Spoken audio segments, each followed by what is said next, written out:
As you design in week 6, I want you to be aware of what we mean by responsive websites. You may have heard the term before, and you're going to learn how to program responsive websites using Bootstrap in Module 7. But for week 6, I want you to get the visualization of it clearly. So let's say that we are looking at right now this wine shop website, and we're looking at it in full screen. We might refer to this as the large size. And so let's just compare what it looks like in the large size versus what it would look like in the small size, which would be for a mobile device. And we'll just look at the parts of it. So you can see here the nav bar, we have the brand, and then we have a few items that we can navigate to.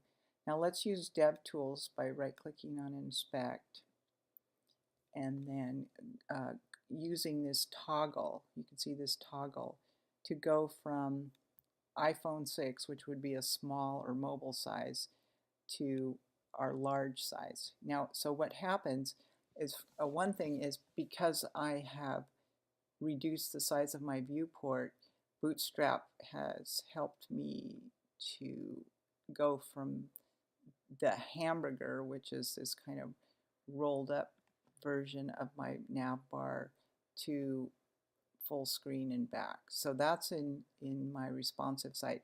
And then of course when I'm in my small, I see this hamburger because I've gone below a certain threshold when I go small, and this is what we've told it to do with it. So that's the nav bar. Let's look at another section.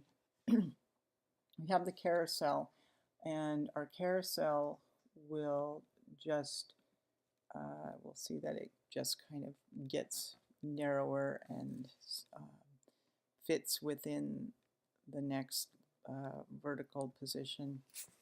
Then we'll look at our Welcome to the Wine Shop. We have 3 cards showing here, and when we go look at the small size, we can see that they stack on top of each other vertically.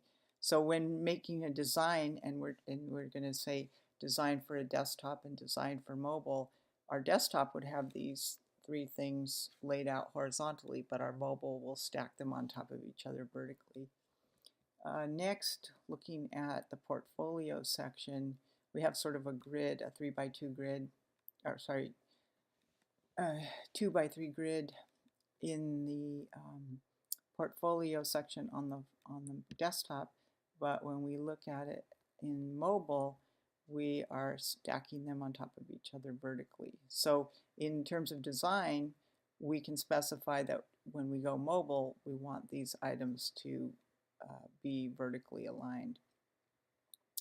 Finally, looking at the more about our business, we can see that in a desktop setting, we have positioned the image off to the right, so horizontally from our text, but in our mobile, we have them again vertically with the text on top and the picture on the bottom.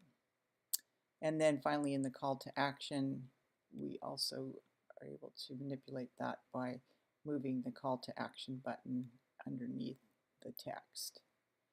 So you don't need to know how to program this in order to design for it, but I want you to have the idea when you're designing of being able to design for a responsive website and consider 2 different sizes.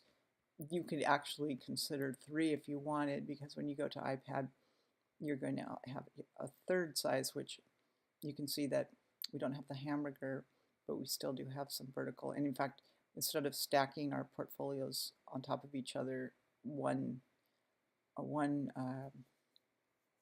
column wide, we've put 2 columns side by side. So you can design for 3. I would say it would be good to design for at least 2. So I hope that helps.